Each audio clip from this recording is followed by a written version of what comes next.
حضرت عبداللہ بن جعفر حضرت جعفر تیار کے بیٹے تھے، نبی پاک کی پھوپھی کے بیٹے تھے حضرت زبیر بن عوام رضی اللہ تعالیٰ، وہ انتقال کر گئے۔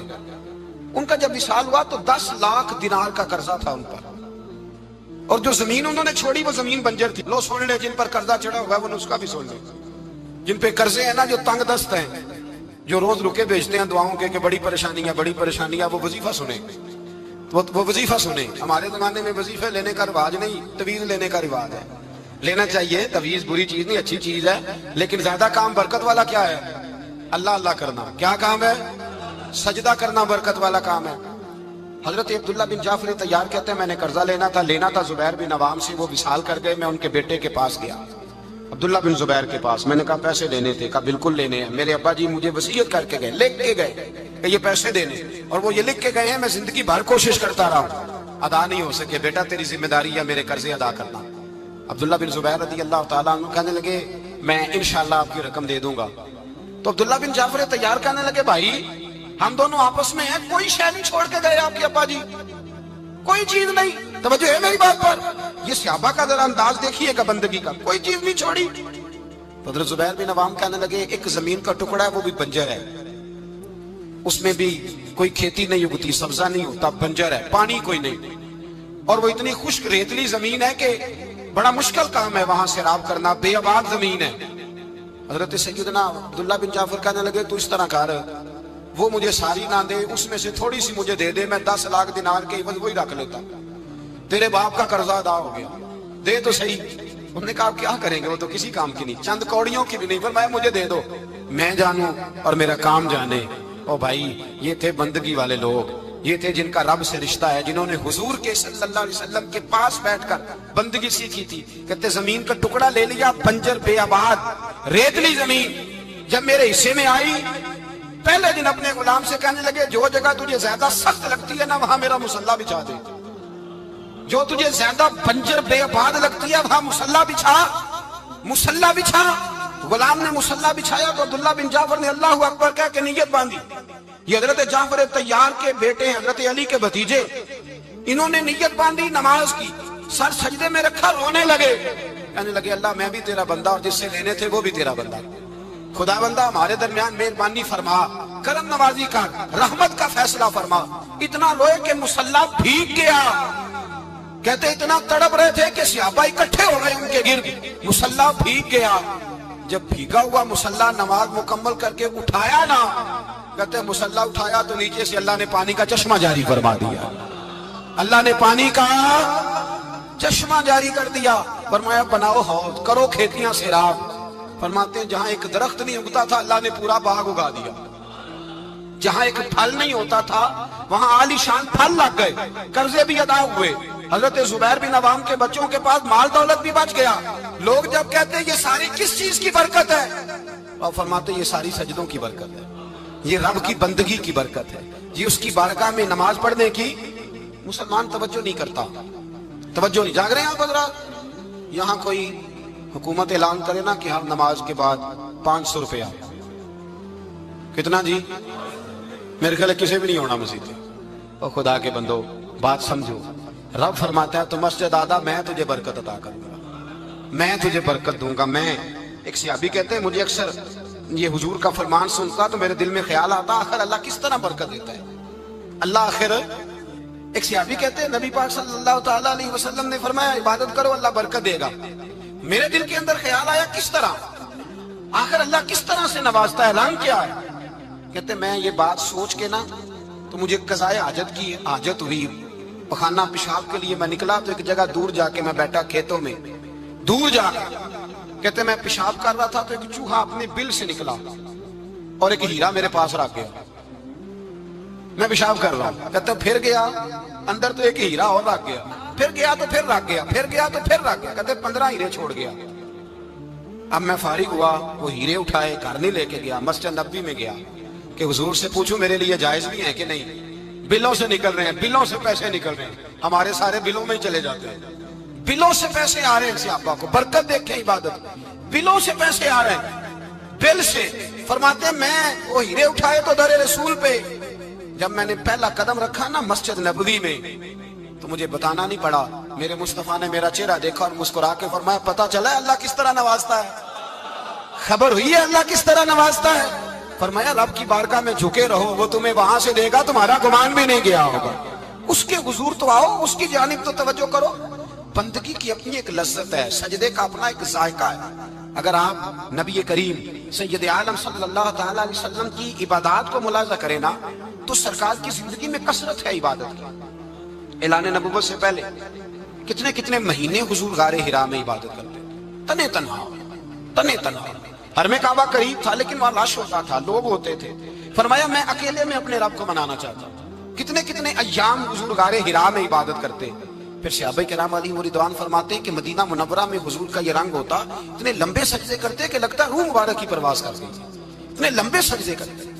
حضرت سیدنا معاذ بن جبل رضی اللہ تعالیٰ عنہ فرماتے ہیں 3 دن ہو گئے حضور چلے گئے، مدینے میں نظر ہی نہیں آ رہے۔ صحابہ پریشان، ابو بکر صدیق، عمر فاروق، عثمان غنی، مولا علی ڈھونڈتے پھرتے، حضور سید عالم صلی اللہ علیہ وسلم کا پتہ نہیں۔ فرماتے ہیں جناب صدیق ایک بار گھومتے گھومتے جبل سلا کی پہاڑی کے قریب گئے، ایک چرواہا بکریاں چلا رہا تھا، اس سے پوچھا تم نے میرے محبوب کو تو نہیں دیکھا؟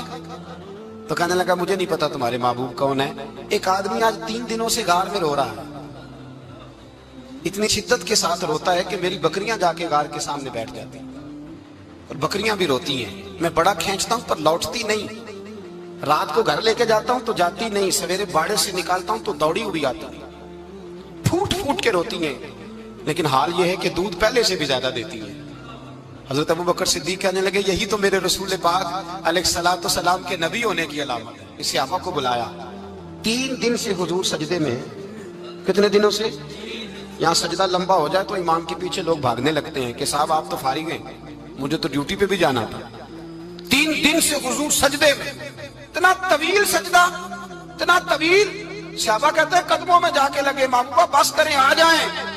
حضور نے فرمایا رب نے سورہ ہود نازل کر دی ہے، سخت حکم آ گئے۔ وہ کہتا ہے میں تیری امت سے حساب پوچھوں گا، میں اپنے رب کو منا رہا ہوں، بکر جاؤ مجھے منا لینے دو۔ حضور نے ہمیں بتلایا ہے کہ رب کو سجدہ کریں تو رب مانتا ہے، اس کو منانے کا طریقہ سجدہ کرنا ہے، جھکنا ہے، عبادت کرنا ہے۔ کہا وہ مانے گا تو میں آؤں گا۔ تڑپ گئے صحابہ۔ اور ایک روایت ایسی بھی ہے کہ جب بات نہ بنی تو حضرت فاطمہ سے عرض کیا۔ حضرت فاطمہ شام کا سناٹا چھایا، اپنے آپ کو کپڑوں میں لپیٹا، دائیں بائیں شہزادوں کے لیا تو حضور کی بارگاہ میں گئیں، کہنے لگی محبوبہ بس کریں گھر آ جائے، مدینہ سونا ہو گیا ہے، مسجد نبی کی دیواریں بھی روتی ہیں، یا رسول اللہ ستون مجھ سے آپ کا پوچھتے ہیں گھر آئے۔ نبی پاک نے فرمایا فاطمہ تو بھی دعا کر، میں بھی دعا کرتا ہوں۔ حضرت فاطمہ بھی ساتھ والے کونے میں سجدے میں گر گئی، پھر دعا ہوئی، پھر التجا ہوئی۔ حضرت جبریل آئے، کہنے لگے محبوبہ رب کہتا ہے سار اٹھاؤ، وَلَسَوْفَ يُؤْتِيكَ رَبُّكَ فَتَرْضَىٰ، اللہ فرماتا ہے میں آپ کو اتنا دوں گا کہ آپ مجھ سے راضی ہو جائیں۔ تو حضور تو سجدے کے عالم میں۔ حضرت سیدنا عبد الرحمن ابن عوف کہتے ہیں میں حضور کے ساتھ تھا، ہم مسجد نبی سے نکلے تو سامنے ایک باغ آیا، حضور فٹافٹ گئے اور باغ میں سر سجدے میں رکھ دیا۔ دیر تک حضور نے سجدہ کیا، اتنا لمبا کہ جیسے کسی کی روح پرواز کر گئی۔ کہتے میں حضور فارغ ہوئے تو عرض کی حضور اتنے لمبے سجدے کی وجہ؟ تو فرمایا میرے پاس جبریل آئے تھے اور انہوں نے کہا یا رسول اللہ رب کہتا ہے آپ کا جو امتی ایک بار درود پڑھے گا اللہ اس پہ 10 رحمتیں نازل کرے گا، اللہ اس کے 10 گناہ معاف کرے گا، اللہ اس کے 10 درجے بلند کرے گا۔ تو میں نے کہا سجدہ کر کے شکر نہ ادا کر لوں؟ اس بات پر میں سجدہ کرنے لگ گیا۔ اس بات پر ایک دوست کے ہاں بیٹا ہوا، مجھے کہنے لگے مبارک ہو بھتیجا آیا ہے۔ میں نے کہا خیر مبارک۔ بڑے عرصے کے بعد اللہ نے نوازا، میں نے 5 کلو مٹھائی بھیجی آپ کی جانب، دوستوں کو کھلا دیجیے۔ میں نے کہا اور کتنی بانٹی؟ کہنے لگے منوں کے حساب سے۔ باقی معاملات کیسے؟ کہنے لگے کیا بات ہے، غریبوں کو، مسکینوں کو، لاچاروں کو، سب کو دیا۔ تو میں نے کہا نفل کتنے پڑے؟ کہنے لگا ٹائم نکالتا ہوں۔ میں ٹائم بیٹا کس نے دیا؟ شکر کس کا ادا کرنا تھا؟ بھئی یہاں حال یہ ہے ہمارا کہ ہمیں 2 رکھتے تھوڑی مشکل ہے۔ اگر کہا جائے کہ 25 من مٹھائی تقسیم کرنی ہے تو وہ آسان ہے، ہم نے اپنے لیے عبادت کو، ریاضت کو بہت سا بنا لیا، اس کو اتاریں کچھ بھی مشکل نہیں۔ رب کی بارگاہ میں جتنا بندہ جھکتا جاتا ہے اتنا ہی اللہ اسے اور عزت عطا کرتا جاتا ہے۔ بزرگوں سے کسی نے پوچھا تھا کہ میری اللہ قبول بھی ہے کہ نہیں؟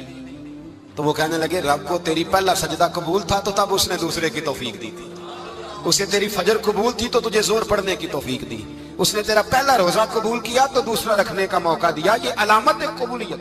میرے محبوب نے فرمایا بندگی کرو، اس کے حضور آؤ، کبھی کا صلاۃ اللیل پڑھو، کبھی کا تہجد پڑھو، کبھی کا اشراق پڑھو، کبھی کا چاشت پڑھو، کبھی کا اوابین پڑھو۔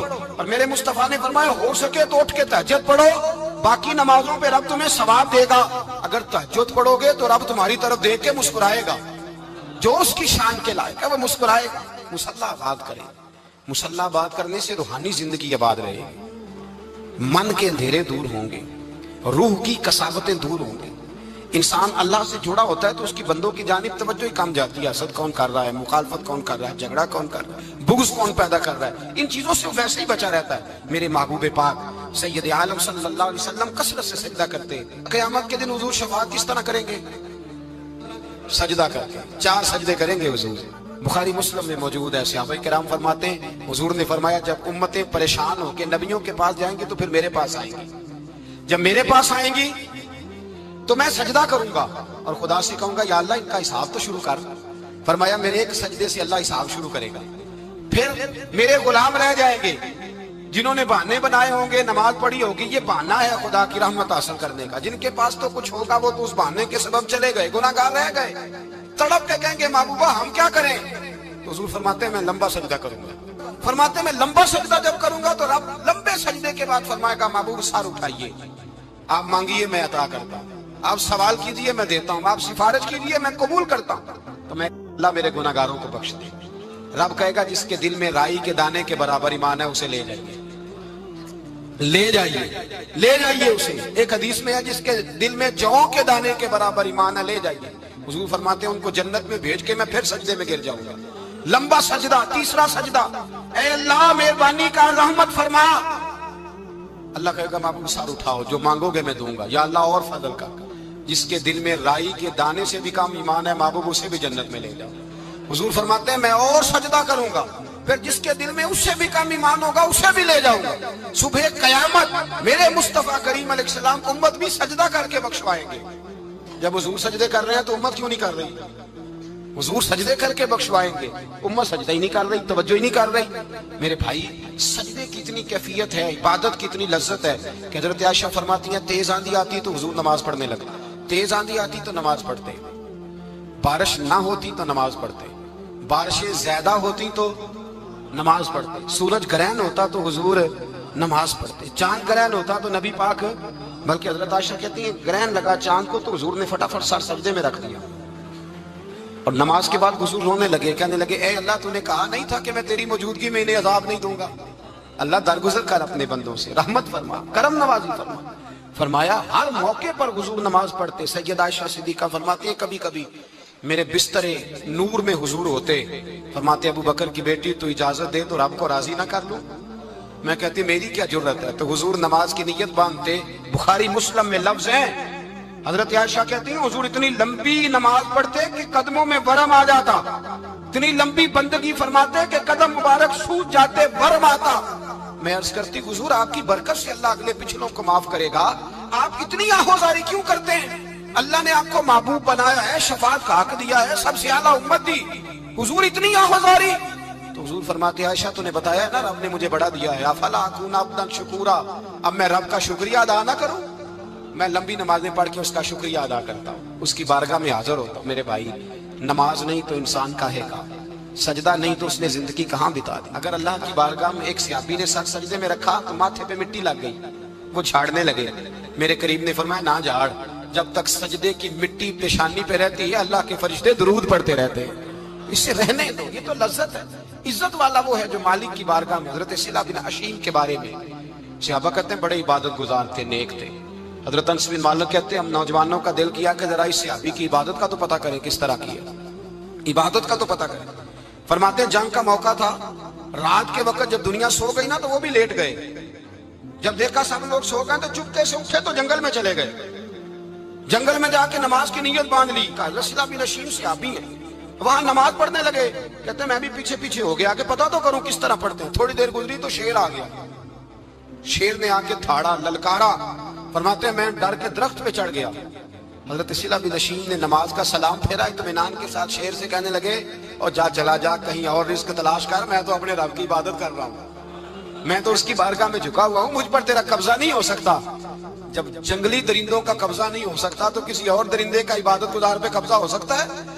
حضرت انس بن مالک فرماتے ہیں مجھے سمجھ آ گئی، جو درندوں سے بچنا چاہے، ظالموں، جابروں، فاسقوں سے بچنا چاہے، وہ اپنے آپ کو رب کی بارگاہ میں جھکائے، وہ اس کے حضور حاضری دے جو بچنا چاہے۔ میرے بھائی، رمضان المبارک آیا، مسجدیں بھری، 2-3 دن 4 دن نئی صفیں خریدی لوگوں نے، پھر 2-4 روزے گزرے، پھر چند دن گزرے، پھر وہی معمول کے نمازی۔ ایک بات بتاؤ، گکھڑ میں نا 4-5-6 قبرستان ہیں، ان قبرستانوں کی تختیوں کو کبھی پڑھیں جا کے، ایسے لوگ آپ کو ملیں گے جن کی وجہ سے حکومتیں چلتی تھی، وہ سو گئے تو پیچھے کام بند ہو گیا۔ کیا ہوا؟ کام چل رہا ہے کہ ختم ہو گیا؟ بیٹا جس کا گزارا نہیں نہ ہوتا باپ کے پاس، وہ کہتا ہے میں جی نہیں سکوں گا، وہ بھی جیتا ہے اور کھول کے جیتا ہے۔ بی بی کہتی ہے میرے تو سر سے تاج اٹھ گیا، زندگی کیسے گزرے گی؟ کچھ بھی نہیں ہوتا، سب ہوتا۔ 20-20 سال عورتیں بیوہ کی زندگی گزار کے چلی جاتی ہیں۔ یہ جو ہم نے اپنے اوپر بہت زیادہ بوجھ رکھا ہوا ہے نا، جھوٹ بولتے ہیں بہت سارے لوگ، مجھے وقت نہیں ملتا نماز کا، یہ بہت بڑی جرت ہے، بہت بڑی۔ مجھے میرا کوئی دوست کہے نا میرے پاس ٹائم نہیں آپ کے پاس آنے کا، تو ہو سکتا ہے میں بگڑ جاؤں، تو کیسا یار ہے، ملنے کا ٹائم نہیں تیرے پاس؟ وہ میرے بھائی تو اللہ سے ہی کہہ رہا ہے کہ میرے پاس ٹائم نہیں تیرے پاس آنے کا، اور رب سے ہی کہہ دیا تو نے، اللہ سے ہی کہہ دیا ہے۔ نماز اتنا ضروری کام کہ حضور کا وصال کا وقت آیا، عین اس وقت بھی حضور نے فرمایا میری 2 باتیں یاد رکھنا۔ حضور کیا فرمایا کہ غلاموں سے اچھا سلوک کرنا، دوسرا اپنی نماز کی حفاظت کرنا، اسے چھوڑنا نہ۔ اور صحابہ کہتے ہیں جب حضور کو بڑی نکاہت ہو گئی، بظاہر قدم نہیں اٹھایا جاتا، اس وقت بھی فرمایا مجھے 2 بندے اٹھا کے لے جاؤ، میں مسجد جا کے نماز پڑھنا چاہتا ہوں۔ نماز اتنا بڑا کام کہ حضور نے فرمایا جو کھڑے ہو کے نہ پڑھ سکے بیٹھ کے پڑھے، بیٹھ کے نہ پڑھ سکے لیٹ کے پڑھے، لیٹ کے نہ پڑھ سکے اشارے سے پڑھے۔ چھٹی کسی کو دی، ہم نے خود ہی چھٹی کر لی، خود ہی۔ اور یہ یاد رکھیں، پکی بات ہے، قبر میں نہ بیٹا آئے گا نہ بیٹی آئے گی۔ میں بچوں کے لیے کر رہا ہوں، جھوٹ ہے سارا، رجسٹریاں ساری اپنے نام رکھی ہوئی ہیں، بینک بیلنس اپنے نام، بچے تو منتیں کرتے ہیں کہ چلو تھوڑے ہی دو، میں کاروبار کر دوں، کوئی نہیں، قریب بھی نہیں آنے دیتے، جھوٹ بولتے ہیں بچوں کے نام پہ۔ ہر شے پکی کی ہوئی اپنے نام، اپنی مرضی سے خرچ کرتے ہیں، اپنی مرضی کو دیتے ہیں جس کو دینا ہوتا ہے، بلکہ بہت سارے تو ناانصافی بھی کرتے ہیں۔ او بھائی سمجھ لیں اس بات کو، پرکھیں، اپنے لیے کچھ کر کے جائیں۔ اگر خدا سے بندگی کا رشتہ ہو، مولا علی شیر خدا پتہ کیا فرمایا کرتے تھے؟ حضرت علی فرمایا کرتے تھے میں نے تو دعا کی ہے خدا بندہ جنت میں بھی نماز کی توفیق دینا۔ اگر نماز نہ ہوئی تو جنت میں دل کیسے لگے گا؟ بغیر نماز کی طبیعت کیسے رچے گی؟ آپ یقین کریں نماز انسان کو بناتی ہے، نماز نکال دی جائے نا تو زندگی کا حسن ختم ہو جائے۔ لوگ ٹائم دیتے ہیں 3 بجے کا، 4 بجے کا، 5 بجے کا، لیکن مذہبی لوگ ٹائم دیتے ہیں زور کے بعد کا، عصر کے بعد کا، فجر کے بعد کا۔ مسلمان کی تو ترتیب ہی نماز سے شروع ہوتی ہے۔ نماز کب فرض ہوئی؟ معراج کی رات۔ کب فرض ہوئی جی؟ لیکن حضور جب گئے نا حرم شریف، یہاں بھی نماز پڑھا کے گئے، لینے جا رہے تھے نماز، لیکن مسجد اقصیٰ میں بھی 2 رکعتیں پڑھا کے گئے۔ ابھی نماز آنی تھی، حضور اس سے پہلے نمازیں پڑھا رہے ہیں۔ تو نماز کا تو رشتہ ہے، نماز سے تو تعلق ہے۔ نماز حضرت سعید بن مسیب رضی اللہ تعالیٰ عنہ فرماتے یزید کی فوجوں نے جب مدینے پہ حملہ کیا تو انہوں نے گھوڑے باندھ دیے مسجد نبوی میں، 3 دن تک نماز نہ ہونے دی معاذ اللہ۔ فرماتے ہیں میں دیوانہ بن کے حضور کی قبر کے پاس بیٹھ گیا، میں دیوانہ بن گیا کہ وہ مجھے پاگل اور دیوانہ سمجھ کے چھوڑ دے۔ فرماتے ہیں قسم اللہ کی عزت کی جب نماز کا وقت آتا تو حضور کی قبر سے اذان کی آواز آتی، قبر انور سے جماعت کرانے کی آواز آتی تھی، قبر کے اندر سے۔ گویا میرے مصطفیٰ، شاید اسی لیے حضور نے 2 غلاموں کو ساتھ رکھا ہے، اذان بھی ہوتی رہے جماعت بھی ہوتی رہے۔ حضور تو اندر بھی جماعتیں کرا رہے ہو بھائی، وہاں بھی جماعتیں ہو رہی ہیں، اور تو یہاں نماز نہیں پڑھ رہا اور بہانہ بنا کے کھڑا ہے بہانہ بنا کے۔ نہ ایسا کر، وہ بھی جتنا وقت ملے مسجد میں جا کے گزارے، قرآن شریف کے ساتھ گزارے، ذکر کے ساتھ گزارے، عبادت کے ساتھ گزارے، اپنے آپ کو زیادہ سے زیادہ عبادت میں مصروف کرے۔ یہ اللہ کے ساتھ رشتہ ہے، عبادت نہیں تو بندگی کاہے کی۔